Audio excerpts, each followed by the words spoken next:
Assalamualaikum warahmatullahi wabarakatuh. Halo, warga belajar Bina Harapan Bangsa.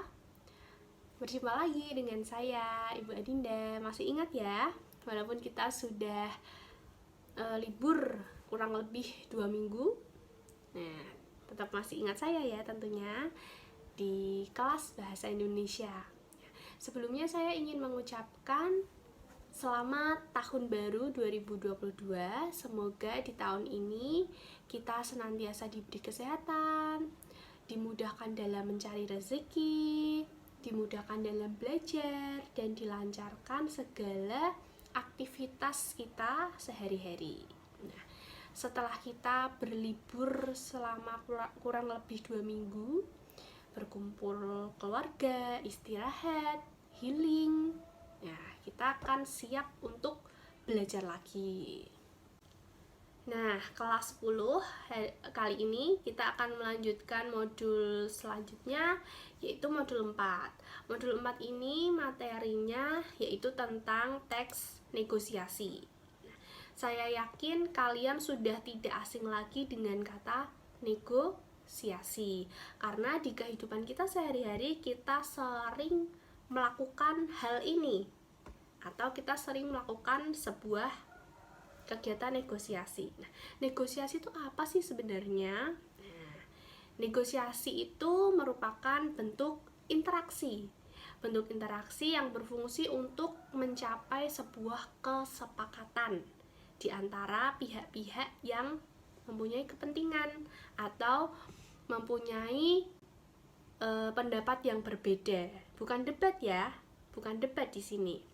Oke. Nah, kalau menurut Kamus Besar Bahasa Indonesia, negosiasi itu adalah proses tawar-menawar dengan jalan berunding untuk memberi atau menerima guna mencapai kesepakatan antara satu pihak dengan pihak lainnya. Jadi di sini ada sebuah kesepakatan. Kalau tidak ada sebuah kesepakatan, itu belum bisa disebut dengan negosiasi. Jadi diingat-ingat, negosiasi adalah tawar-menawar, ada proses tawar-menawar di dalamnya, dan di akhir ada sebuah kesepakatan. Bisa dipahami ya? Nah, negosiasi ini tidak hanya terjadi di pasar saja loh, tidak hanya terjadi antara penjual dan pembeli, karena di sini ada tawar-menawar, terus kalian menyimpulkan, oh berarti negosiasi itu hanya dilakukan seorang penjual dan pembeli. Tentu saja tidak. Di keluarga bisa saja ketika kalian sudah kelas 10 ya, ini ya, kemarin SMP, sekarang naik kelas 10. Kemarin SMP uang sakunya hanya 100.000 misalnya, terus ini SMA ingin 200.000, terus kalian bilang ke orang tua, Pak, saya ingin uang saku saya naik 200.000 karena ini alasannya. Nah, lalu orang tua bilang, ih banyak banget, 150 aja ya. Nah, terus sepakat.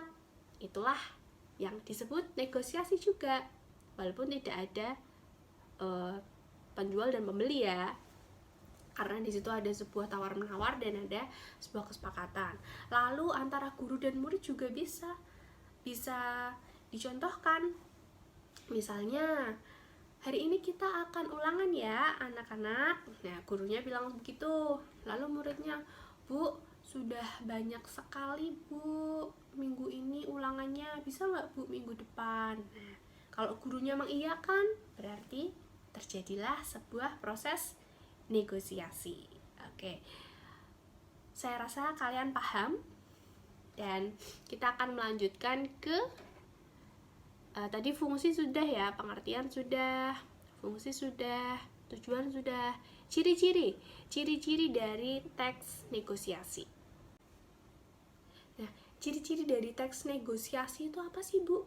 Ya, ciri-ciri yang paling penting yaitu adalah adanya sepasang partisipan minimal ada 2 orang ya, 2 orang partisipan. Kalau nggak ada partisipannya gimana? Ya nggak ada. Atau hanya 1 partisipan, ya nanti dikira orang gila dong ngomong sendiri ya. Jadi minimal ada 2 orang partisipan, ada pengajuan dan ada penawaran. Ada yang mengajukan dan ada yang menawar. Seperti itu. Lalu yang kedua, tujuannya tadi sudah ya, untuk menentukan solusi dan menjadi sarana penyelesaian sebuah masalah bersama tentunya. Lalu yang ketiga, menghasilkan kesepakatan atau perjanjian.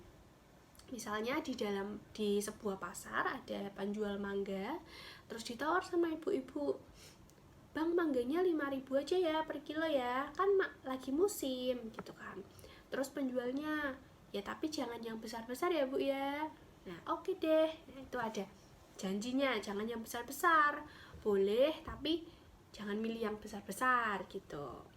Terus selanjutnya ada menitik beratkan pada kepentingan bersama tadi ya. Jadi sama-sama untung gitu, sama-sama masih untung lah, tidak ada yang rugi gitu. Terus yang terakhir tadi memiliki tujuan yang praktis. Tujuan praktis yaitu sebagai media penghasil kesepakatan yang dapat diterima oleh pihak-pihak yang berkepentingan. Nah, sampai di sini bisa dipahami ya. Nah, tugas kalian yaitu silahkan amati di sekitar kalian, adakah sebuah negosiasi, lalu kemudian ceritakan kepada saya apakah ciri-cirinya sama seperti yang saya ungkapkan atau saya jelaskan. Silakan dijelaskan dalam bentuk video untuk dikumpulkan di pertemuan selanjutnya. Terima kasih, semoga kalian selalu dalam keadaan sehat dan tetap semangat belajar dan beraktivitas. Saya akhiri, wassalamualaikum warahmatullahi wabarakatuh.